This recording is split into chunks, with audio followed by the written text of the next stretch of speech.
পক্ষের হয়ে কথা বলতেছিস,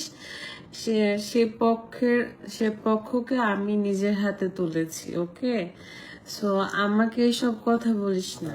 আর আমি এত মানে নাটক, এত অভিনয় দেখতে দেখতে আমি তো আসলে আমি তো জানি আসলে কোনটা নাটক, কোনটা রিয়েল, কোনটা সত্যি, কোনটা মিথ্যা। সো আমাদের কাছে এসব বলে লাভ নাই। আমরা এসব ভাবিও না। তুই যে কমেন্টটা করছিস ইরা মানে এই জন্য চোখে পড়লো জন্য এভাবে রিপ্লাইটা করলাম। আর বাপ্পি যে এত ঘটা করে বিয়ের অনুষ্ঠান করেছে, সে সব কিছুই নাকি নাটক, সাজানো গোছানো। বিয়ে ব্যবসা করার জন্যই নাকি সব কিছুই নাটক। স্মৃতি শ্বশুর শাশুড়ি নাকি স্মৃতিকে এখন পর্যন্ত মেনে নেয় নাই, কারণ ভিডিওতে এসে যা যা বলে সব কিছুই নাকি সাজানো গোছানো নাটক।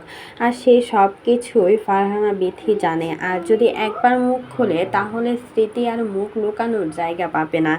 এবার লাইভে এসে অনেক দিন পর স্মৃতিকে নিয়ে খোলাখুলি কিছু কথা বললেন, যা ইঙ্গিত করে বললেও কিন্তু সবাই বুঝতে পেরেছে এই সব কিছুই যে স্মৃতিকে উদ্দেশ্য করে বলেছে। কারণ ফারহানা বিথি এতদিন চুপ থেকেছিল, এখন আর চুপ থাকবে না। আর স্মৃতিদের সাথে সে লাগতেও চায় না, কারণ এরকম নোংরা মানুষের সাথে সে নাকি কথাটা পর্যন্ত বলতে চায় না। সব কিছুই সাজানো গুছানো নাটক করে থাকে, সে সব কিছুই জানে ফারহানা বিথি।